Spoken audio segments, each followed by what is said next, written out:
On my 29th birthday, my sister bought me a pair of vintage boots with a 4-inch redwood skeleton and black suede skin as smooth as cowhide. They were worth $119. In one day, the sole of the right boot cracked, leaving a split as rigid and crooked as the Grinch's smile from one side of the shoe to the other, just under the heel. I tried to exchange them, take them back. But they were out of size 5, so I took them home, played doctor, stitching the one back together again with monkey glue, wiped it clean with a wet rag, and left it to heal the next day. It was as good as new. Call this ghetto,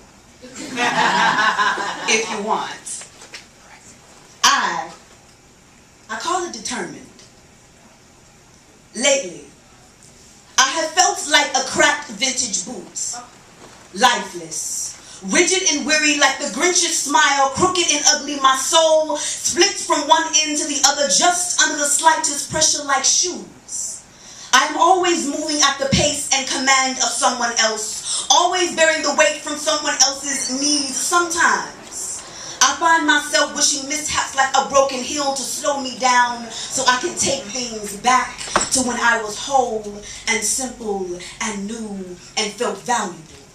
But in life, I have learned that there are no exchanges or refunds. You have to work with what you got, so on most days, I am playing doctor, stitching myself back together again, using anything equivalent to monkey glue to keep me from falling apart, to keep me unbroken, to keep me as smooth as cowhide and as sturdy as redwoods. Give me clothes, food, or shoes, my tears to heal, the back of my hand to wipe my face clean so that the next day, I am as good as new.